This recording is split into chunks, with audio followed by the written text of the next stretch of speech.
오늘 말씀의 시작은 알렉산드리아에 태어난 유대인, 성경과 언변이 좋고 성경에 능통한 자인 아볼로에 대한 소개로 시작되고 있습니다. 24절 말씀입니다. 알렉산드리아에서 난 아볼로라는 유대인이 에베소에 이르니 이 사람은 언변이 좋고 성경에 능통한 자라. 성경에 능통한 자, 그리고 그의 출신이 바로 알렉산드리아라고 소개하고 있습니다. 알렉산드리아라는 도시는 이집트 북부에 있는 로마에서 두 번째로 큰 도시입니다.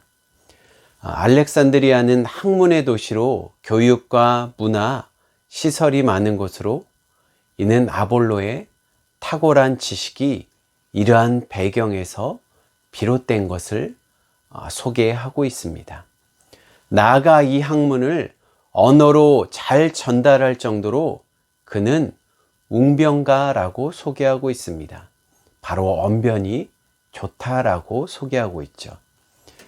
더욱이 아볼로의 이름의 의미가 바로 웅변가라는 의미라는 것이죠. 그의 이름 그대로 그는 언변이 좋고 웅변이 좋아 이로 사람들을 설득하는 자가 되었다는 것입니다.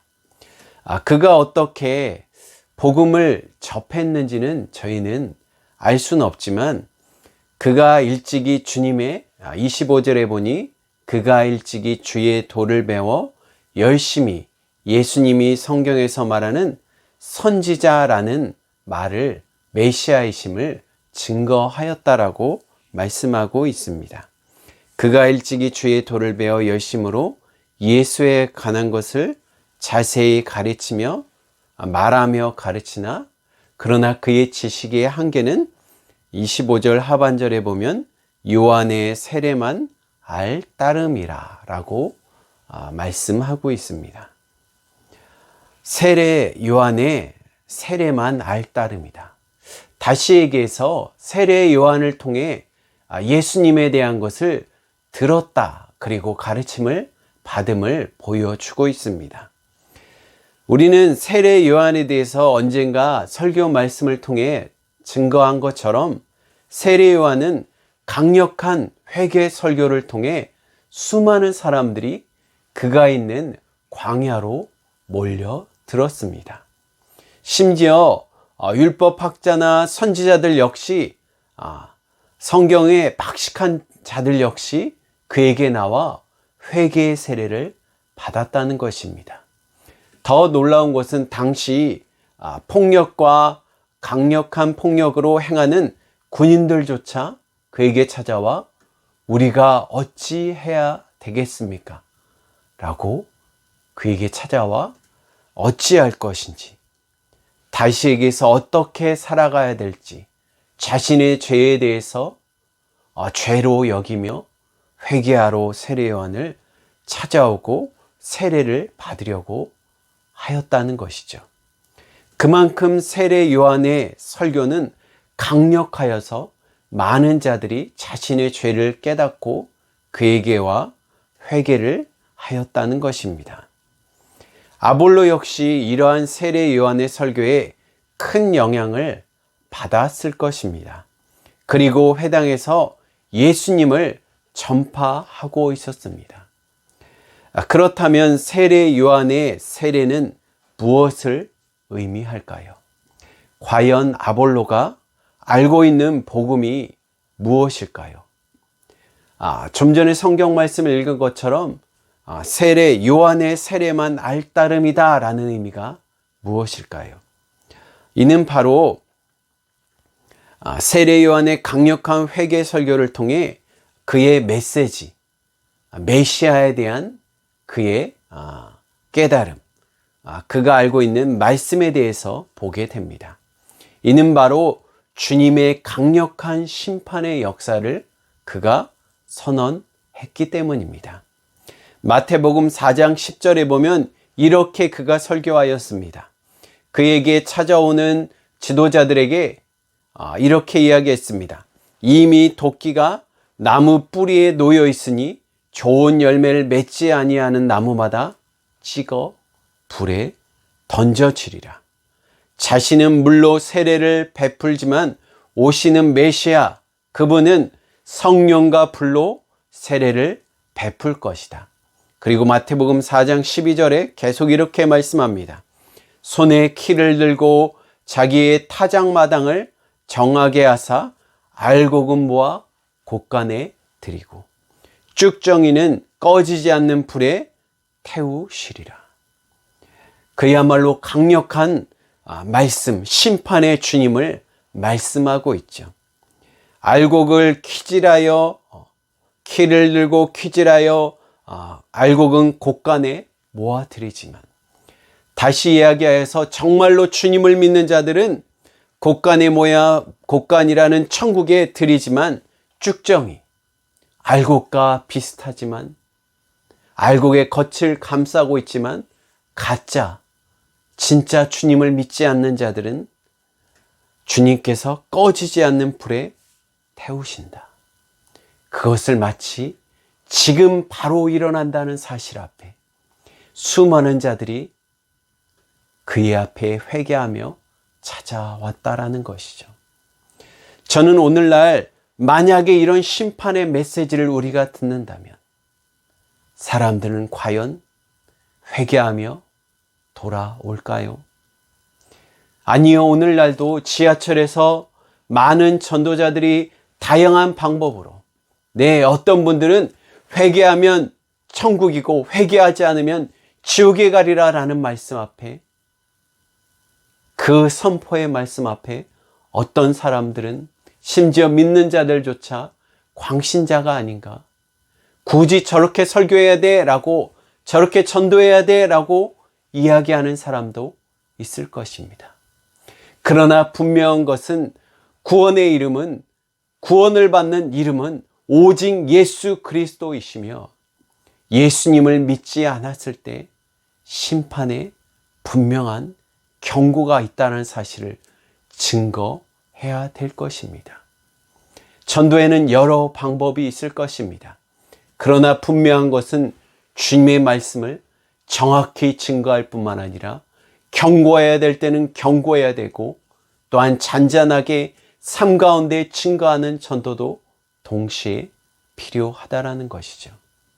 그러나 놀랍게도 사람들은 이 말씀 앞에 오히려 두려워하지 않고, 사람들에 대해서, 그렇게 선언하는 사람들에 대해서 눈살을 찌푸리며 정죄하며 화를 내는 사람도 분명히 있습니다.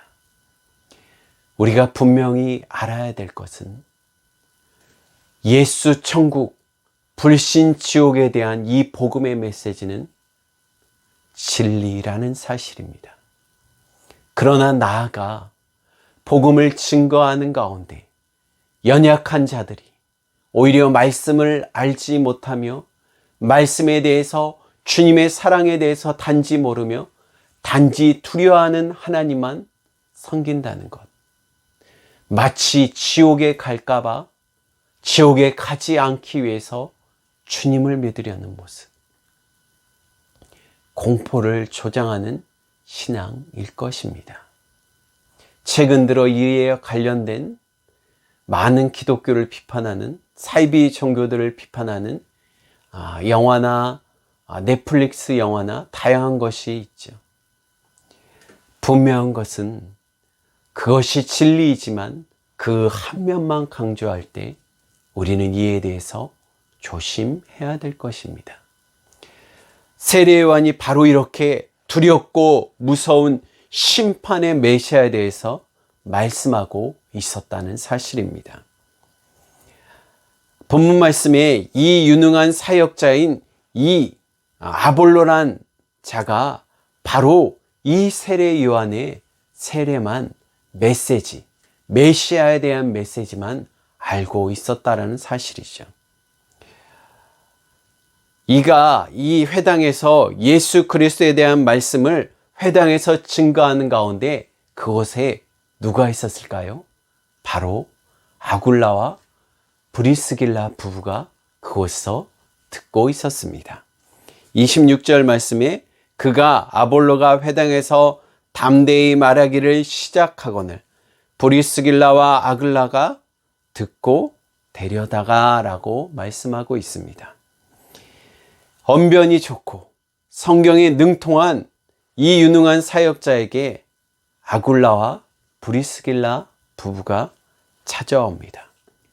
그들은 회당에서 말씀을 듣는 가운데 즉 예수 그리스도에 대한 말씀을 들으며 뭔가 그에게 부족한 것을 발견하게 됩니다.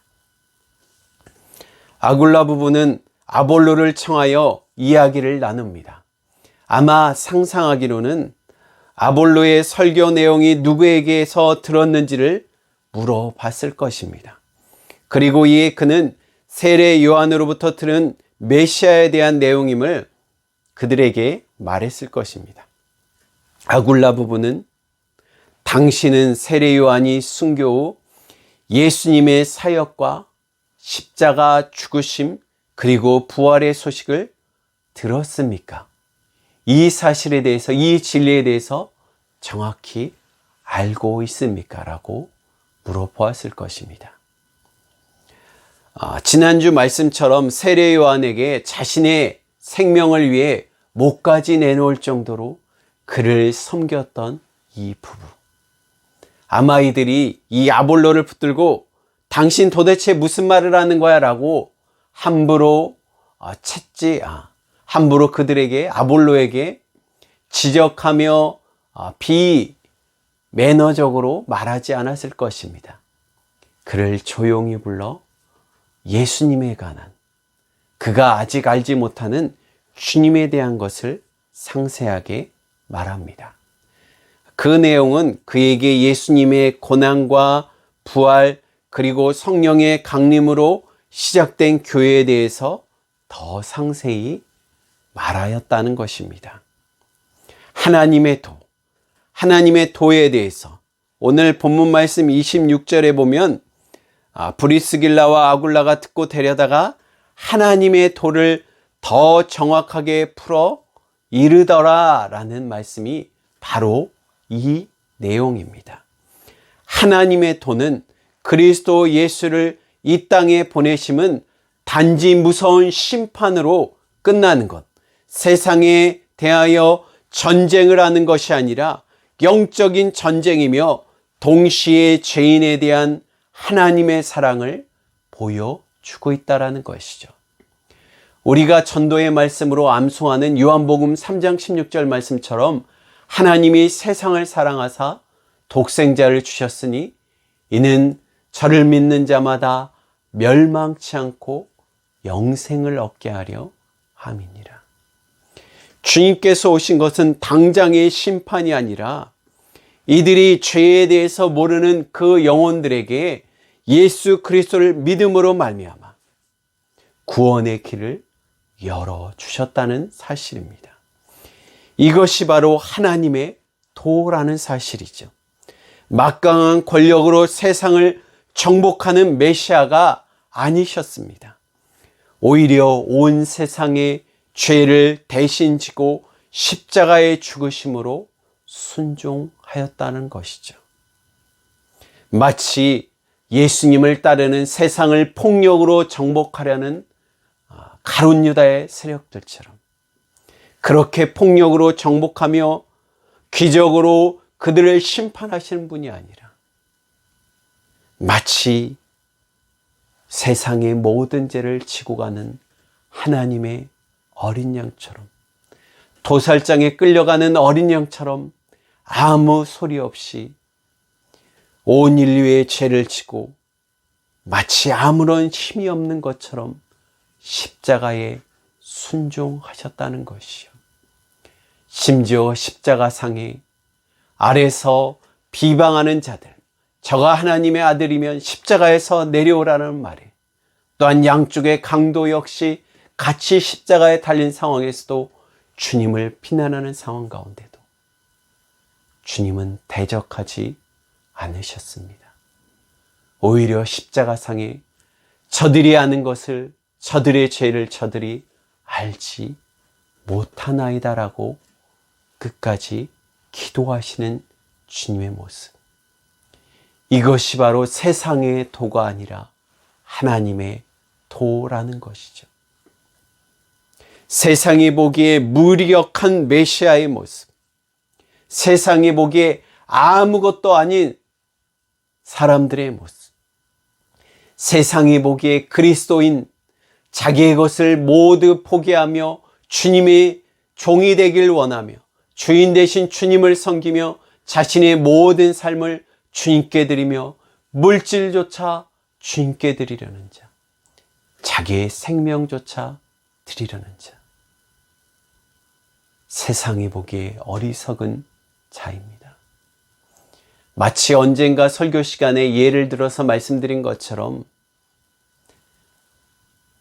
선교사들이 그 낯선 땅에 가서 자신의 생명을 드리며 자신의 자녀들까지 대를 이어 그 땅에서 풍토병으로 죽기까지 복음을 증거하는 것.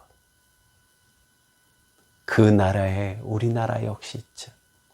지금도 양화진에 수많은 선교사들의 순교한 무덤과 그 자녀들이 풍토병으로, 그 가족이 풍토병으로 죽는 가운데도 이 조선 땅에 주님을 증거하는 선교사들의 순교의 씨앗을 통해 지금 한국교회가, 지금 우리가 이 자리에서 예수 그리스도를 믿는 은혜를 경험한 줄 믿습니다. 주님의 세상과 다른 이 도, 성경 본문 말씀은 이 사실에 대해 하나님의 도를 더 자세히 풀어 이르더라라고 26절에 말씀하고 있었다는 것이죠. 아볼로의 이러한 가운데 아볼로의 위대한 점이 있습니다. 그것은 바로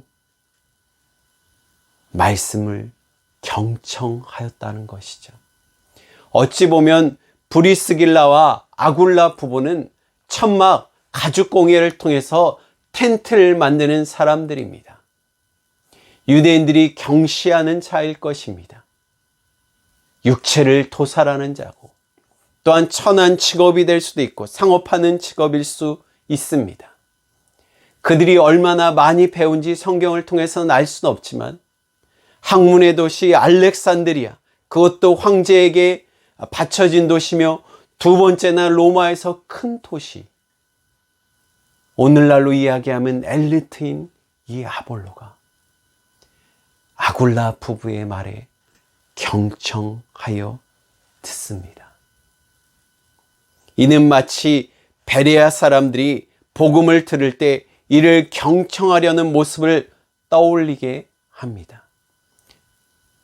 학문의 도시, 학자의 도시에서 배운 자, 언변이 좋으며 성경에 능통한 자가 아굴라 부부의 말을 무시할 수도 있지만, 그러나 그는 복음에 대해 상세히 배우려 했다라는 것입니다. 우리는 다시 한번 같은 교회를 다니며 같은 믿음을 가지고 있는 듯하나 말씀에 깊이 배우고 훈련하지 않는다면 잘못된 신앙과 잘못된 복음을 전파할 수 있다라는 것입니다. 아볼로가 바로 그러했을 것이라는 사실이죠. 그러나 그의 놀라운 것은 배우려는 자세, 주님에 대해서 날마다 배우려는 그의 모습 가운데 아굴라 부부를 통해서 주님의 예수 그리스도의 삶과 그리고 십자가의 죽으심과 부활하심, 이 부활의 수많은 목격자들이 함께하며 초대교회가 세워지는 놀라운 역사, 그 성령의 역사에 그는 순종하며 겸손하게 귀 기울이며 배웠다라는 것입니다. 이런 아볼로의 경청을 통해 아볼로는 이제 바른 복음의 진리를 깨닫고 후에 아가야 지역으로 건너갑니다. 바로 27절 말씀입니다. 아볼로가 아가야로 건너가고자 하므로 형제들이 그를 격려하며 제자들에게 편지를 써서 영접하라 하였더니 이제 주님의 복음 앞에 진리를 깨닫고 이 아볼로를 형제 자매로 받아들였을 뿐만 아니라 복음이 증거된 아가야 지역, 바로 그곳에 있는 형제 자매들에게 아볼로가 갔을 때 그를 따뜻하게 맞이하게 하는 모습을 기록하고 있습니다. 이 아가야 지역이 어느 지역이냐면 바로 고린도 지역입니다. 복음의 진리를 깨달은 아볼로, 그는 진리를 깨닫고 아가야 지역 고린도 교회에 가서 그가 감의 은혜로 말미암아 믿는 자에게 오히려 그 언변이 좋고 성경에 능통하며 이제 바른 진리를 깨닫고 그로 말미암아 고린도 교회가 더 든든히 말씀으로 훈련되며 건강한 교회로 세워졌다라는 것이죠. 27절 말씀 하반절에 그가 감의 은혜로 말미암아 믿는 자들에게 많은 유익을 주니, 그에게 주신 지혜, 그에게 주신 언변, 성경의 능통함, 복음의 진리를 이제 깨닫자 그로 말미암아 이제 고린도 교회가 더 믿음으로 은혜로 말미암아 믿는 자에게 더 많은 유익을 끼쳤다는 것입니다. 나아가요, 그는요 28절에 보면 이는 성경으로 예수 그리스도라 증언하며 공중 앞에 힘있게 유대인의 말을 이깁니더라. 믿는 자로 은혜로 말미암아 믿는 자에게 더 많은 유익을 끼쳤던 그 내용은 바로 곳곳을 사도 바울이 복음을 증거하는 데마다 따라다니며 핍박하며 박해하는 소동을 일으키는 그 유대인들, 고린도 교회 역시 있었다는 사실이죠. 사도 바울의 이야기를 아굴라와 브리스길라가 사도 바울을 알기에 전하였을 것입니다. 핍박이 많은 가운데도 이 유능한 아볼로는 그 고린도 교회에 담대히 나가 유대인들에게 예수 그리스도가 성경에서 말씀하시는 메시아이심을 확실히 공중 앞에서 힘있게 전하여 그들의 말을 이겼다는 역사가 일어났다는 사실이죠. 깨달은 진리로 성경 말씀을 통해 그리고 그가 겸손히 배움을 통해 주님을 증거하였다는 것. 사도행전 18장 말씀에 보면 바울에게 비방하는 18장 5절에서 6절에 보면 바울을 비방한 그들에게 사도 바울은 발에 먼지를 털며 내가 이제 너희가 아니라 이방인에게 떠날 것이다 라고 경고의 말씀을 하는 가운데 그들에게 놀랍게도 하나님의 심판은 당장 일어나지 않고 다시 아볼로를 통해 그들에게 성경을 통해 예수님이 그 메시아이심을 그들로 승복하게 하는 역사가 일어났다라는 것이죠. 겸손하게 진리를 배우는 아볼로를 통해 다시 한번 고린도 교회, 그리고 유대인들의 소동으로 말미암아 흔들리는 고린도 교회를 다시 말씀으로 든든히 서게 하게 하는 역사, 바로 아볼로를 통해서 이루어졌다라는 사실입니다. 저는 말씀을 정리하며 주님의 말씀을 경청할 수 있는 자, 주님의 시선이 어디로 향하는지, 이를 바로 시선이 어디로 향하는지 알 수 있는 자, 그리고 이를 깨달을 수 있는 자는 바로 겸손히 경청하려는 자라는 사실입니다. 배우려는 모습에서 나타난다는 사실이죠.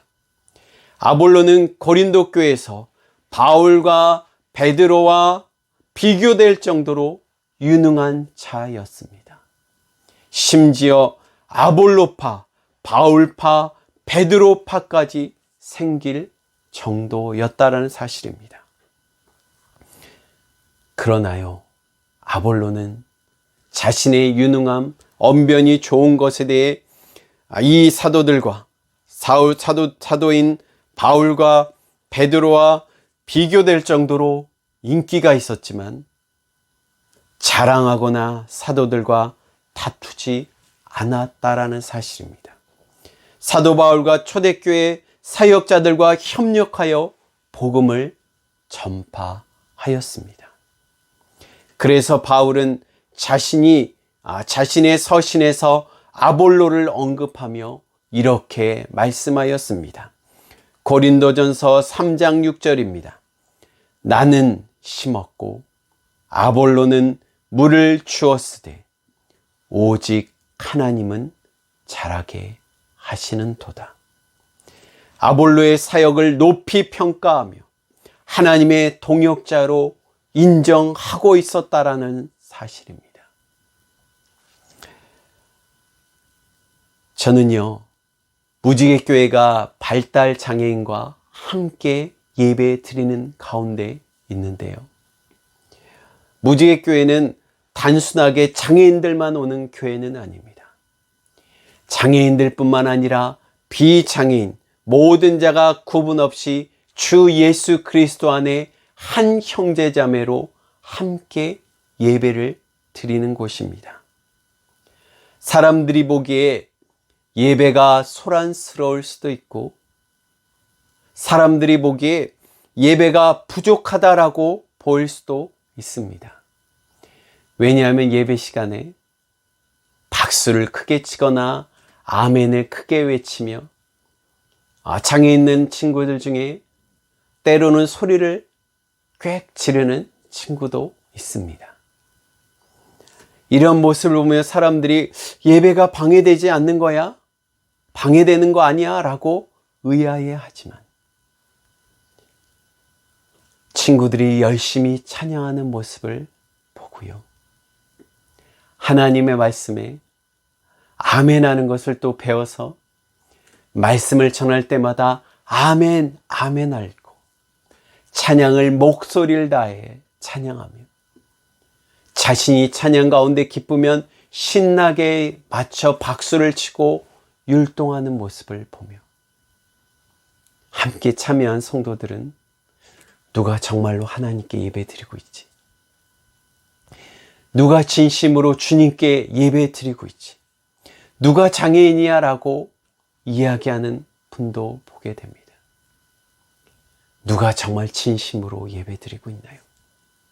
하나님의 시선이 과연 누구에게 향하고 있을까요? 마음을 보시는, 우리의 중심을 보시는 하나님 앞에 자신의 슬픔도 감추고 있고 짐심도 감추고 있고 그것은 주님이 기뻐하시는 예배가 아닐 것입니다. 함께 예배드리는 장애 형제 자매를 통해 주님을 믿는 것에 대해 다시 돌아보며 주님의 시선이 어디로 향하는지 순수하게 예배드린 그들의 모습을 통해 다시 한번 주님에 대해 겸손해짐을 배운다는 것. 저는 이것을 보는 눈도 볼 수 있는 자도 하나님의 놀라운 은혜임을 믿습니다. 바른 신앙은 바른 성경 말씀을 배움에서 시작되며 그 배움은 항상 겸손하게 배우려는 자세, 경청하려는 자세에서 나타난다는 사실입니다. 이제 곧 있으면 성탄절입니다. 주님께서는 이 땅에서 가장 낮고 낮은 자리로 내려오셨습니다.